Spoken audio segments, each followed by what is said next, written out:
안녕하십니까? 오늘은 많은 사람들이 관심을 갖고 있는 그런 주제를 다루고 있습니다. 이 시간 졸지 않고 귀를 기울여서 말씀을 듣는 가운데 하나님이 주시는 지혜를 수여하시기를 기도합니다. 잠언 제3강 말씀의 제목은 지혜를 내 누이라 하라입니다. 우리 요절 말씀 7장 4절 5절을 같이 읽겠습니다. 시작. 지혜에게 너는 내 누이라 하며 명철에게 너는 내 친족이라 하라. 그리하면 이것이 너를 지켜서 음녀에게 말로 호리는 이방 여인에게 빠지지 않게 하리라. 잠언에서 개별 주제로 가장 많이 반복되는 교훈은 지혜이고 그 다음이 음행입니다. 잠언은 총 31장 915절로 구성되어 있는데 전체 내용의 약 10%에 해당하는 말씀이 음행에 관한 것입니다. 그만큼 인간이 넘어지기 쉬운 죄 문제가 바로 음행 문제입니다. 성적인 유혹은 인간의 본능적인 욕구와 타락한 본성과 직결되므로 매우 강력합니다. 오늘 말씀은 3장에 걸쳐서 음행에 관해 집중적으로 교훈하고 있습니다. 이 시간 말씀을 통해 음녀의 유혹과 그 결과가 어떠한가, 성적인 타락이 극심한 시대에 음행을 이기는 지혜를 배워서 정결하고 거룩한 하나님의 자녀로 살 수 있기를 간절히 기도합니다. 제1장 음행에 대한 경계. 음행에 대해서는 2장에서도 경계했는데 오늘 말씀에서 3번, 이어서 9장에서 또 계속되고 있습니다. 이렇게 반복하는 것은 청년들이 가장 빠지기 쉬운 죄가 바로 음행이기 때문입니다. 첫째, 음녀의 치명적인 유혹과 음녀를 피해야 하는 이유. 음녀라고 하면 자매님들이 좀 억울하시죠? 음녀가 있으면 당연히 음남도 있습니다. 그래서 말씀에서 음녀라고 하면 자매들은 음남으로 들으시면 되겠습니다. 5장 3절을 보십시오. 대저 음녀의 입술은 꿀을 떨어뜨리며 그의 입은 기름보다 미끄러우나. 음녀의 유혹은 꿀처럼 달콤하고 자극적이기 때문에 물리치기 어렵습니다. 또한 그의 입은 기름보다 미끄러워서 사람을 쉽게 현혹시키고 또 이성적인 판단을 흐리게 합니다. 하지만 그 결국은 어떠합니까? 4절과 5절을 보십시오. 나중은 쑥같이 쓰고 두 날 가진 칼같이 날카롭습니다. 음녀의 유혹이 처음에는 매혹적이지만 그 끝은 고통스럽고 죽음과 파멸로 이어진다는 것입니다. 7절에서 14절은 음녀를 가까이 하여 성적인 유혹에 빠질 때 어떤 두려운 일들이 임하는가를 가르쳐 줍니다. 본문에는 두렵건대라는 말씀이 3번이나 반복되고 있습니다. 첫째로 존영을 잃어버리게 됩니다. 음행의 유혹에 빠지면 존영, 즉 청년의 아름다움과 청순함, 순수함, 강인함 등 청년의 이미지를 상실하고 추한 존재로 전락하게 됩니다. 둘째로 수한을 빼앗기게 됩니다. 수한은 젊은 시절을 말합니다. 음녀의 유혹에 빠져서 방탕한 생활을 하면 그의 인격이 파괴될 뿐만 아니라 지혜와 명철을 얻는 데 힘써야 할 청년 시절을 허비하게 되는 것입니다. 셋째로 평생 수고해서 얻은 재물을 탕진하여 경제적인 손실을 입게 됩니다. 넷째로 육체적, 정신적 쇠약과 함께 심각한 후회로 자책하게 됩니다. 그때 땅을 치며 통곡하고 훈계와 꾸지람을 가볍게 여겼던 것을 후회하지만 때는 이미 늦어서 아무 소용이 없습니다. 다섯째로 대중 앞에서 공적인 수치를 당하게 됩니다. 꼬리가 길면 잡히기 마련이라 결국은 많은 사람 앞에 드러나고 그로 인해 공개적인 수치와 비난을 당하게 됩니다. 유명 인사들이 스캔들에 연루되어 수치를 당하고 한순간에 추락하는 일들이 종종 일어나고 있지 않습니까? 이처럼 음료와 어울려서 치러야 할 대가는 너무 큽니다. 그런데도 음료를 가까이 하는 자는 참으로 어리석은 자입니다. 어리석은 사람은 칭찬과 격려의 말만 듣는 것을 좋아하고 훈계나 책망은 듣기 싫어합니다. 하지만 이런 사람은 바른 길로 갈 수 없습니다. 반면 지혜로운 자는 하나님의 말씀에 순종하고 부모 그리고 목자를 통해 주시는 하나님의 훈계나 책망을 듣고 회개하기에 힘씁니다. 둘째, 간음하는 자가 받게 될 형벌. 6장 25절에서 35절입니다. 다 함께 25절 말씀을 읽어보겠습니다. 시작.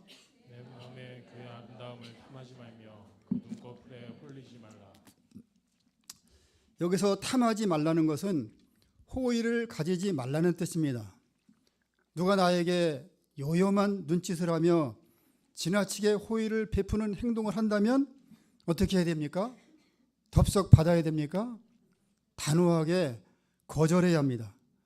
그렇게 하지 않으면 이것을 꼬투리로 썸을 타게 되고 결국은 정욕의 죄를 짓게 됩니다. 음행은 마음으로부터 출발합니다. 예수님은 음욕을 품고 여자를 보는 자마다 이미 마음에 간음하였다고 하셨습니다. 이 말씀에서 자유로운 사람은 별로 없을 것입니다. 음욕을 품지 않으려면 속세를 떠나 혼자 살아야 합니까? 그렇지 않습니다. 마틴 루터는 이렇게 말했습니다. 새가 머리 위로 날아가는 것은 어쩔 수 없지만 머리 위에 둥지를 트는 것은 막을 수 있다. 이성에 대해 호감을 느낄 수는 있지만 그것을 계속해서 마음에 품고 성적으로 탐닉한다면 음행에 빠지게 되는 것입니다. 그래서 음녀, 음란의 외적인 매력에 마음을 빼앗기거나 유혹의 눈길에 홀리지 않도록 마음을 지키는 것이 지혜로운 사람이 취해야 할 행동입니다. 음녀는 타인의 재산과 생명을 거덜나게 하는 사냥꾼이요 불과 숯불과 같습니다. 불에 가까이 가면 옷이 타고 숯불을 밟으면 화상을 입는 것처럼 음행에 빠지면 육체적, 정신적, 영적으로 심각한 상처를 입습니다. 다윗은 밧세바를 범한 후 그 고통이 얼마나 심했는지 종일 신음하여 뼈가 쇠하였다고 했습니다. 또한 하나님의 심판에 대한 두려움으로 진액이 빠질 정도였고 밤마다 눈물로 침상을 적셨다고 했습니다. 음행의 쾌락은 잠깐이었지만 죄의 대가는 참혹하여 피눈물을 흘려야 했습니다.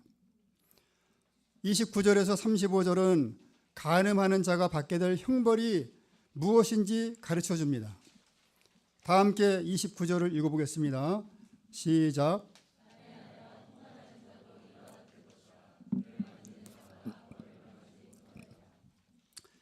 요즘은 신체적인 직접적인 신체 접촉이 없어도 상대방이 성적 수치심을 느꼈다거나 또는 불쾌감을 느꼈다고 하면 성추행 혐의로 입건돼서 처벌받는 사례가 많습니다. 상대방의 동의 없이 악수를 해서 막 이렇게 힘을 줘서 손을 잡는다거나 하이파이브를 하고 막 비벼대고 아유 수고했어 힘내 이러면서 어깨를 두들기거나 하는 이런 행위 등을 하지 않는 것이 지혜로운 행동입니다. 30절과 31절을 보십시오. 줄인 배를 채우려고 한 도둑질도 들키면 7배나 갚아야 합니다. 하물며 고의적이고 파렴치한 범죄인 음행은 하나님의 엄중한 심판을 피할 수 없습니다. 간음은 육체뿐만 아니라 영혼을 파괴하고 심각한 수치와 치욕을 받게 합니다. 음녀의 남편이 질투하여 분노로 보복하는 날에는 어떤 보상과 선물을 준다고 해도 용서받지 못할 것입니다. 셋째, 음녀의 유혹에 빠진 어리석은 청년, 7장 6절에서 27절입니다. 본문에 등장하는 젊은이는 어떤 점에서 어리석었습니까? 첫째로 장소를 잘못 선택했습니다. 8절을 보면 한 젊은이가 음란한 여자가 살고 있는 골목 모퉁이로 힘차게 걸어갔습니다. 그곳이 어떤 장소인지 알면서도 가지 말아야 할 장소에 가까이 간 것입니다. 둘째로 시간을 잘못 선택했습니다. 9절에 저물 때, 황혼 때, 깊은 밤 흑암 중에라고 했습니다. 저물면 집으로 가야 하는데 밤거리를 배회하다가 점점 죄악의 깊은 밤으로 빠져들었습니다. 셋째로 음녀의 말을 듣고 따라갔습니다. 13절에서 21절에 보면 음란한 여인이 젊은이를 붙잡고 입을 맞추며 온갖 감언 이설로 깨워서 파멸로 이끄는 장면이 나옵니다. 젊은이는 어리석게도 음녀의 유혹에 넘어가 정욕의 죄를 지었습니다. 25절에서 27절을 보십시오. 순간적인 쾌락을 위해 음행을 일삼는 행위는 결국에는 육체뿐만 아니라 사람의 영혼까지도 파멸시키는 행위입니다. 그러므로 우리는 음란한 여인과는 처음부터 경계하고 멀리해야 합니다. 기이한 힘을 가졌던 천하장사 삼손도, 하나님의 마음에 합한 왕 다윗도, 지혜의 왕 솔로몬도 음행의 죄로 쓰디 쓴 맛을 보았습니다. 27절은 말씀합니다. 우리 현대인의 성경 버전으로 다 같이 읽어보겠습니다. 시작. 너희가 그런 여자의 집을 찾아다니는 것은 지옥행 급행열차를 타는 것이나 다름없다. 정욕의 유혹에 빠지면 뭘 탄다고요? 지옥행 급행열차를 타는 것이라 했습니다. 결국 사망, 즉 영적인 죽음을 맞이하게 된다는 무서운 경고의 말씀입니다. 사랑을 가장한 그런 음녀의 유혹에 빠져 죄를 짓고 나면 죄책감과 수치심으로 고통하면서도 점점 쾌락에 다시 끌려가게 되는 것입니다. 우리가 본문의 어리석은 젊은이의 비참한 최후를 반면교사로 삼아 음녀, 음남의 유혹에 넘어가지 않도록 깨어 말씀으로 마음을 지키고 영적 투쟁에 힘쓰기를 기도합니다. 제2장 음행의 유혹을 극복하는 지혜. 첫째, 음녀를 멀리하고 피하라. 5장 8절을 읽어보겠습니다. 시작.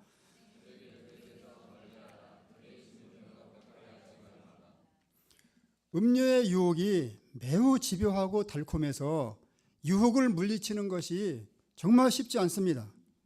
따라서 아예 그 집 근처에도 가지 말아야 합니다. 지혜로운 자는 죄를 즐기고자 하는 마음이 들 때 원천적인 봉쇄를 합니다. 요셉은 보디발 여사가 동침하자며 날마다 유혹했지만 거절하고 함께 있지도 않았습니다. 옷을 붙잡고 늘어질 때는 옷을 버리고 도망갔습니다. 그러면 우리가 멀리하고 피해야 할 음녀, 음남과 같은 것들은 무엇일까요? 요즘은 이 스마트폰이나 인터넷 화면에 유해 콘텐츠가 버젓이 뜨기 때문에 한번 무심코 클릭을 하면 그 AI 그 알고리즘이 유사한 콘텐츠를 계속해서 뜨게 해서 그 호기심을 자극하고 있습니다. 각종 미디어를 통한 음란물이 홍수처럼 쏟아져서 신분고와 나이를 막론하고 심지어 초등학교 저학년까지 음란물에 중독되고 있다고 합니다. 에베소서 5장 3절은 말씀합니다. 음행과 온갖 더러운 것과 탐욕은 너희 중에서 그 이름조차도 부르지 마라. 이는 성도에게 합당한 바니라. 우리는 유혹이 될 만한 장소나 사람들과 함께 어울리는 것조차 철저히 멀리하고 피하는 것이 음행의 유혹을 이기는 지혜임을 배워야 하겠습니다. 둘째, 하나님이 허락하신 아내만 사랑하고 만족하라. 5장 15절에서 20절입니다. 결혼한 분들이 15절을 읽어보겠습니다. 시작. 너는 내 우물에서 물을 마시며 내 샘에서 흐르는 물을 마시라. 여기서 우물과 샘은 아내를 가리킵니다. 아내에게서 물을 마시라는 것은 아내와만 친밀성을 가지라는 뜻입니다. 아내는 하나님이 짝지어 주신 귀한 돕는 배필로서 아내만을 사랑하고 아내 조강지처와 평생 동고동락하면서 즐거움과 기쁨을 누려야 합니다. 그것은 아내도 마찬가지겠죠. 그리고 남편은 무엇보다 아내를 암사슴과 암노루처럼 사랑스럽고 아름답게 여겨야 합니다. 아내가 나이 먹으면서 젊은 시절의 모습이 없어져도 무시하거나 불만스럽게 생각하면 안 됩니다. 여성들이 나이 들면 남성 호르몬이 많이 나와서 갑자기 그 예상외의 행동을 하지 않습니까? 당황하죠. 그럴 때 사랑하고 품어야 됩니다. 왜 그러지? 이러면 안 됩니다. 부부간의 사랑이 친밀하면 성적 유혹에 넘어가지 않고 행복을 누리며 하나님 앞에서 정결한 삶을 살게 됩니다. 셋째, 중심을 살피시는 하나님 앞에서 살아라. 5장 21절에서 23절입니다. 다 함께 21절을 읽어보겠습니다. 시작. 여호와의 눈앞에 있나니 그가 그 사람의 모든 길을 평탄하게 하시느니라. 여기서 평탄하게 하다는 저울에 달아서 정확하게 헤아린다, 살핀다는 뜻입니다. 하나님은 우리 삶의 모든 길에서 우리가 무엇을 하는지, 어디로 가고 있는지를 모두 헤아리며 살피고 계십니다. 그리고 각 사람이 선악간에 그 몸으로 행한 대로 보응하십니다. 이 하나님 앞에서 두렵고 떨림으로 살아야 합니다. 요셉은 정욕의 유혹 앞에서 바로 이 하나님을 의식했기에 내가 어찌 이 큰 악을 행하여 하나님께 죄를 지으리까 말하며 유혹을 피할 수 있었습니다. 그리고 애굽의 총리가 되었을 때도 충성스럽게 백성을 살피고 하나님의 역사에 귀하게 쓰임받을 수 있었습니다. 사람의 눈은 피할 수 있지만 불꽃 같은 눈으로 감찰하시는 하나님의 눈은 피할 수 없습니다. 넷째, 하나님의 말씀을 마음에 새기라. 6장 20절에서 24절입니다. 6장 20절과 21절도 같이 읽겠습니다. 시작.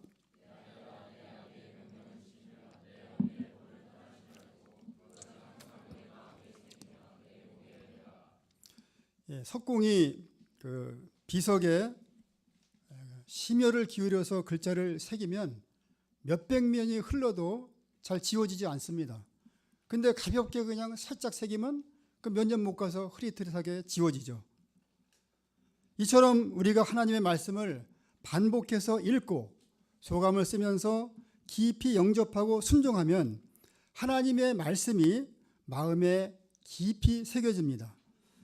또한 하나님의 말씀을 목에 메어야 합니다. 이는 말씀에 목숨을 걸라는 것으로 하나님의 말씀을 모든 일의 판단 기준과 목표로 삼으라는 것입니다.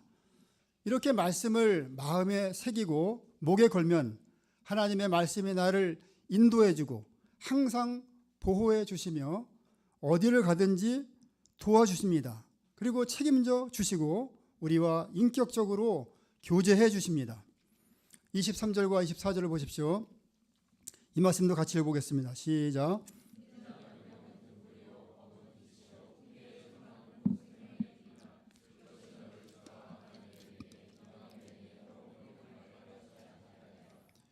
시편 119편 9절은 말씀합니다. 청년이 무엇으로 그의 행실을 깨끗하게 하리이까? 주의 말씀만 지킬 따름이니이다.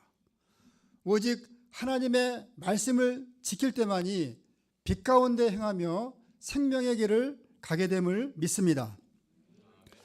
다섯째, 지혜와 명철을 누이처럼 가까이 하라. 7장 1절에서 5절입니다. 7장 2절을 보십시오. 내 계명을 지켜 살며 내 법을 내 눈동자처럼 지키라. 하나님의 말씀을 그 어떤 것보다도 소중히 여기고 지킬 때 말씀에 기초한 굳건한 믿음과 영적 가치관이 형성되어 분별력을 갖게 됩니다. 4절과 5절도 읽어보겠습니다. 시작.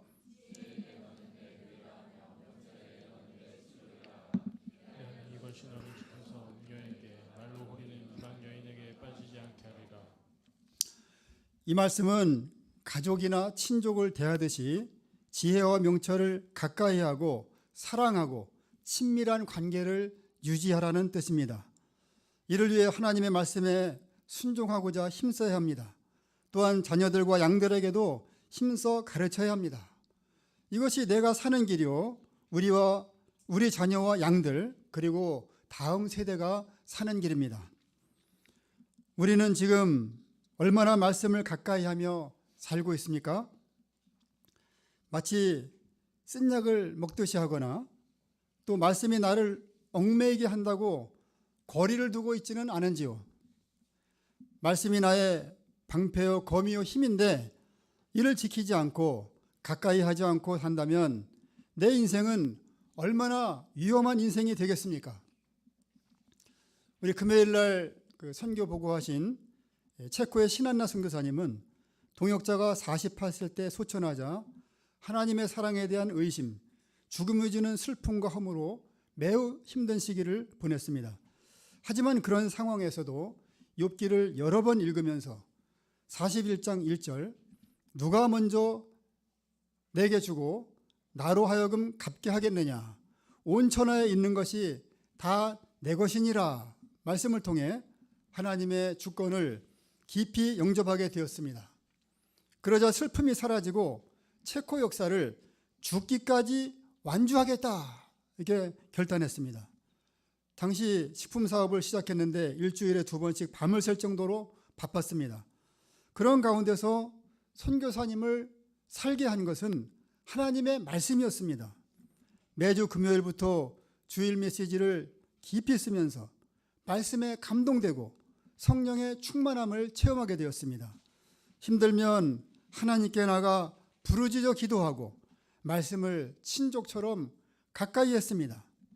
이때 하나님께서 함께 하셔서 힘과 격려와 성령의 능력을 덧입혀 주시고 오중의 십자가를 능히 감당하게 하셨습니다.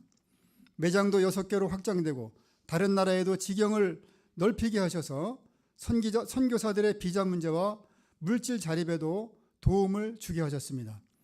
2009년부터 유럽 CBF 수양회, 차세대 수양회, 올해에는 유럽 국제 여름 수양회를 섬기며 체코와 유럽 가운데 믿음의 좋은 영향력을 지키는 복된 인생을 살게 하셨습니다. 우리도 말씀만이 나에게 생명줄이 됨을 믿고 가을학기 잠언 말씀을 내 누이요 친족처럼 가까이 하는 신앙생활하기를 기도합니다. 제3장 지혜자가 경계해야 할 일, 6장 1절에서 19절입니다. 첫째, 담보와 보증에 대한 경계, 1절에서 5절입니다. 모세오경에서는 담보와 보증을 법적으로 허락했는데 잠언에서는 주의하라고 합니다. 이는 무조건 금지하는 것이 아니라 인간적인 동종으로 무분별하게 담보하고 보증하는 것을 경계하라는 것입니다. 인간은 연약하고 불완전한 존재이므로 다른 사람의 인생이나 재산을 내가 보증해 줄 수 없습니다. 만일 남의 딱한 사정을 듣고 담보나 보증을 서서 잡히게 되었으면 빨리 가서 겸손한 태도로 보증 선 것을 취소해 달라고 부탁해서 거기서 빠져나와야 합니다. 둘째, 게으름에 대한 경계, 6절에서 11절입니다. 6절을 보십시오. 게으른 자여, 개미에게 가서 그가 하는 것을 보고 지혜를 얻으라. 게으르다는 것은 해야 할 일을 자꾸 미루면서 빈둥거리고 나태하게 지내는 것을 말합니다. 게으른 자는 개미에게 가서 그가 하는 것을 보고 지혜를 배우라고 말씀합니다. 그러면 개미로부터 어떤 지혜를 배울 수 있을까요? 첫째로 지도자가 없는데도 자발적으로 일합니다. 개미는 리더도 없고 감독자도 없습니다. 그런데 누가 시키는 것도 아닌데 더운 날에도 쉴 새 없이 먹이를 찾아 돌아다니고 부지런히 양식을 날라서 그 개미굴에 저장을 합니다. 그런데 사람은 어떻습니까? 누가 시켜야 마지못해서 하고 안 보면 안일하게 또 적당하게 합니다. 미물인 개미도 자립적으로 일하는데 만물의 영장인 인간은 더욱 자립적이 되어야 할 것입니다. 우리가 사람 앞에서 적당히 눈치나 보며 살지 않고 하나님 앞에서 자립적으로 자기 십자가를 지는 삶을 살기를 기도합니다. 둘째로 양식을 미리 준비합니다. 개미는 자연의 순리를 통해서 겨울에는 일할 수 없다는 것을 압니다. 따뜻한 여름이 영원하지 않다는 것도 압니다. 그래서 겨울을 대비하여 나머지 계절에 부지런히 양식을 모읍니다. 이렇게 일한 대가로 추운 겨울에도 쉬면서 양식을 먹으며 지낼 수 있습니다. 얼마나 지혜롭습니까? 개미는 이렇게 자립적으로 미리 준비하는 지혜를 가졌습니다. 하지만 게으른 사람은 미래를 대비하지 않고 심지어 시험을 앞두고도 공부를 미루며 놀다가 F학점을 받게 됩니다.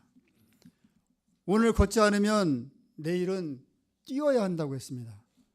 게을러서 헛되게 보낸 시간 때문에 나중에 더 큰 짐을 져야 되는 것입니다. 일할 수 없는 밤이 오기 전에 지금 열심히 준비해야 합니다. 또한 우리 성도들은 영적으로 뭘 준비해야 되겠습니까? 예수님의 재림을 소망하며 준비하는 삶을 살아야 합니다. 그것은 마태복음 25장에 나오는 슬기 있는 다섯 처녀처럼 깨어서 기름을 준비하는 삶, 즉 성령 충만함으로 성령의 인도함을 받는 삶을 사는 것입니다. 이 불안한 말세지 말에 믿음과 영성을 준비해야겠습니다. 유능한 일꾼이 되고자 심령의 그리스도의 사랑을 준비하여 하나님의 구원 역사에 쓰임받을 수 있도록 준비하는 삶을 살아야 하겠습니다. 내일의 승리는 오늘을 준비하는 사람에게, 기회는 준비하는 사람에게 오는 것입니다. 우리가 개미의 지혜를 배워 유비무환의 자세로 영육간에 힘써 준비하여 승리하는 인생 살기를 기도합니다. 10절을 보십시오. 좀 더 자자, 좀 더 졸자, 손을 모으고 좀 더 누워있자. 지금도 좀 더 졸자 하는 분이 있는 것 같아요. 좀 더 자자, 깨셔야 됩니다. 깨십시오. 예배 시간에 좀 더 자자 하면 안 됩니다. 게으른 자의 좌우명은 좀 더 자자, 좀 더 졸자, 좀 더 누워있자 이거죠. 그러나 이는 게으른 삶을 붙이기는 사탄의 음성임을 알아야 합니다. 사탄은 매세 절대성을 깨뜨리고 천천히 나중에 해 라고 속삭입니다. 양식을 먹고자 하면 딱 10분만 좀 더 누워있다가 해 하죠.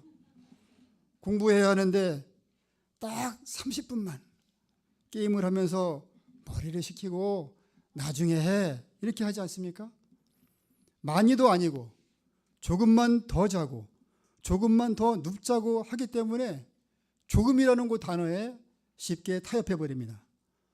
그런데 어떻습니까? 그렇게 됩니까? 그렇게 안 되죠. 좀더가 좀더로 끝나지 않습니다. 결국 꼭 해야 할 일을 못하게 만들고 안일과 무기력, 쾌락의 세력에 사로잡혀 모든 중요한 일을 망치게 하는 것입니다. 게으른 자는 결국 어떻게 됩니까? 첫째로 주님의 책망을 받게 됩니다. 9절을 같이 읽겠습니다. 시작. 내가 오늘 때 잠이 깨어 일어나겠느냐. 게으름은 MBTI에서 말하는 J냐 P냐 그런 문제가 아닙니다. P가 게으른가요? 아닙니다. 그런 문제가 아니죠. 삶의 자세에 대한 문제입니다. 게으름은 자기 십자가를 지지 않는 죄악된 생활 태도요, 영적인 죄입니다. 영적인 문제로 알아야 됩니다. 예레미야서 48장 10절은 말씀합니다. 같이 한번 읽어보겠습니다. 시작.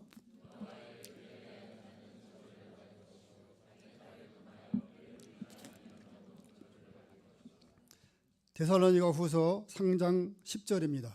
누구든지 일하기 싫어하거든 먹지도 말게 하라. 하나님은 인간을 자기 형상대로 창조하시고 개척하고 정복하고 다스리는 복된 사명을 주셨습니다. 따라서 인간은 하나님이 주신 이 사명을 열심히 감당할 때 진정으로 행복한 삶을 살 수 있는 것입니다. 둘째로 빈궁과 곤핍이 쏜살같이 임합니다. 10절을 보십시오. 좀 더 자고 좀 더 졸고 좀 더 누워서 시간을 허비할 때 순식간에 가난이 찾아오고 비참한 자로 전락하게 됩니다. 예수님은 달란트 비유에서 한 달란트를 갖고 일하지 않은 종은 악하고 게으른 종이라고 책망하셨습니다. 그리고 그에게 있는 것을 빼앗으시고 바깥 어두운 데로 내쫓으시라 하셨습니다. 게으름은 멸망으로 가는 지름길입니다. 또한 게으름은 단지 게으름으로 끝나지 않고 죄악으로 이어집니다. 다윗 왕이 출전할 때가 되었는데 부하들과 군대만 보내고 안일과 나태에 빠져 저녁 때 일어나서 왕궁을 거닐다가 간음죄를 범했습니다. 우리가 내가 어느 때까지 누워 있겠느냐, 어느 때까지 잠이 깨어 일어나겠느냐 책망하시는 음성을 듣고 게으른 삶을 회개해야겠습니다. 그리고 개미의 지혜와 부지런함을 배워서 열심을 품고 십자가를 지며 주와 복음 역사를 섬기는 지혜로운 인생 살기를 기도합니다. 셋째, 여호와께서 미워하시는 악행에 대한 경계. 6장 12절에서 19절입니다. 12절에서 15절은 불량하고 악한 자, 16절에서 19절은 하나님께서 미워하시는 7가지 죄악에 대해 경계하고 있습니다. 불량하고 악한 자들은 입, 눈, 발, 손, 마음 등 신체를 동원하여 악을 행합니다. 이런 일을 행하는 자들에게 갑자기 재앙이 내리면 피하지 못하고 멸망하게 될 것입니다. 하나님이 미워하시는 7가지 죄악은 교만한 눈, 거짓된 혀, 무죄한 자의 피를 흘리는 손, 악한 괴결을 꾀하는 마음, 빨리 악으로 달려가는 발, 거짓을 말하는 망령된 증인, 형제 사이를 이간하는 자입니다. 우리는 이런 죄들을 가볍게 보기 쉽습니다. 그러나 마음이 말씀으로 통제되지 않으면 입으로, 눈으로, 발로, 손으로 끊임없이 죄를 짓게 되는 것입니다. 하나님은 이러한 죄들을 미워하십니다. 교만과 거짓과 악한 기교가 나를 무너뜨리고 하나님과 모든 이웃과의 관계를 파괴합니다. 그러므로 우리의 육체가 죄의 도구가 되지 않고 구원받은 하나님의 자녀로서 의의 도구로 하나님께 드려지도록 힘써야 하겠습니다. 하나님은 과거 음료의 유혹에 넘어가 하나님의 진노를 쌓던 죄인을 구원하시고 하나님의 자녀 삼아 주셨습니다. 무엇보다 암사슴과 암노루처럼 아름답고 우아한 룻 동역자를 믿음의 동역자로 허락하시고 행복한 가정을 이루어서 구원 역사에 쓰임받는 복된 인생을 살게 하셨습니다. 하지만 잠시 방심하면 음료와 같은 스마트폰에 사로잡혀 시간을 허비할 때가 있었습니다. 특히 그 개념 없는 정치인들의 언행에 화가 치밀어 올라서 쉽게 흥분하고 거친 말을 내뱉기도 했습니다. 그러다가 이런 죄악된 삶에 문제의식을 갖고 회개하고 몇 개월 전부터 매월 날짜를 정하여 미디어 금식을 하고 있습니다. 처음에는 3일부터 시작해서 점차 7일까지 늘렸습니다. 이번 달은 메시지를 써야 했기에 횟수를 더 늘렸습니다. 이때 세상의 소리를 차단하고 말씀과 기도에 집중하며 하나님을 가까이 하는 생활을 하여 평안과 기쁨 가운데 살게 되었습니다. 제가 올해 사도행전 6장 4절 말씀의 뿌리를 내리기 위해 스마트폰 사용 시간을 더 절제하고 말씀과 기도 대학에 더욱 힘쓰므로 성령의 열매를 맺으며 생명의 길을 가기를 기도합니다. 결론입니다. 요즘은 미디어의 발달로 음란물이 양산되고 성을 상품화하여 도처에서 사탄이 우는 사자같이 두루다니며 우리를 삼키려고 유혹하고 있습니다. 잠언은 이런 유혹에 넘어가 음행하면 명예, 재물, 생명을 잃게 된다고 경고하고 있습니다. 우리가 하나님의 말씀을 누이와 친족처럼 가까이 함으로 음녀의 유혹을 이기고 하나님의 거룩한 백성으로 살며 하나님을 기쁘시게 하는 종들이 되게 하시기를 간절히 기도합니다. 기도하고 마치겠습니다. 거룩하시고 은혜로우신 하나님 아버지, 귀한 말씀 주심에 감사드립니다. 이 시대는 음녀, 음란의 유혹이 흘러넘치고 있습니다. 사탄은 각종 달콤한 미끼로 우는 사자같이 두루 다니며 사냥감을 찾고 있습니다. 저희의 힘과 의지로는 유혹 앞에 무릎을 꿇을 수밖에 없음을 깨닫습니다. 다만 불쌍히 여기시고 눈동자처럼 말씀을 소중하게 여기고 마음에 새기며 살게 하여 주옵소서. 지혜와 명철의 말씀을 누이처럼 친족처럼 가까이 하는 일에 힘쓰는 삶을 살도록 도와주시옵소서. 그때 그 말씀이 우리를 음녀, 음란으로부터 지켜주시고 생명길로 인도하시며 거룩한 주의 자녀로 살게 하실 것을 믿습니다. 감사드리며 예수님의 이름으로 기도합니다. 아멘.